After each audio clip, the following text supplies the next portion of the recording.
Modern Monk here. Been a while. So I told you guys about the 4-stroke is going to do all these amazing things. Well, that motor, piece of crap. Let me tell you that much. Piece of crap. I went and spent $100 on the generator kit for it. Thing wasn't barely moving at all. But speed's never a factor. Keep that in mind. Speed is not a factor. Okay? Safest speed, 20 miles per hour or less. Okay? Perfect, because after all, it's a motorized bike. It is a motor mounted on a bicycle. 20 miles per hour or less is the safest. I see people who build their motorbikes go so super fast. They build these super bikes go super fucking fast. And at the end of the day, do you ever actually stop and think, did these engineers actually made these rims to go that particular speed? 20 miles per hour or less? Yes. 15, 20 at the most. Because after those speeds, it becomes a little bit more dangerous. You're shaking the frame. You're wearing down the bearings. Number one thing you can't mention enough is the bearings. You wear out them bearings, axles come loose quicker. Okay? And so I went and got this Trek 820. Awesome bike so far. With a Sutek 80cc, 66cc, whatever you want to call it. 2-stroke engine. Okay, it doesn't matter 2-stroke, 4-stroke. At the end of the day, that's how you treat your machine. You treat it with respect, it'll treat you back.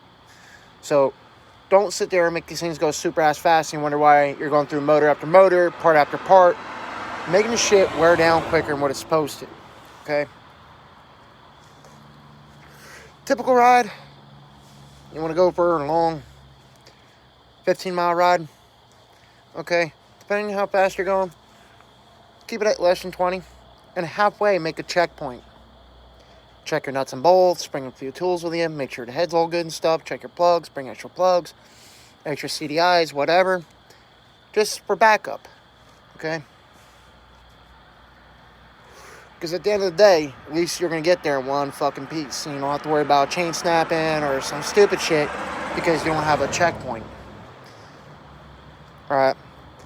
Let's say the distance is from 512 to 191.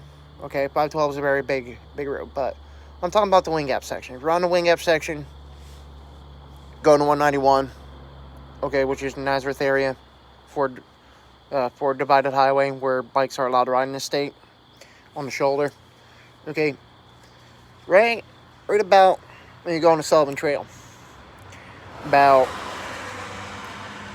every 3.5 miles, stop and check your stuff.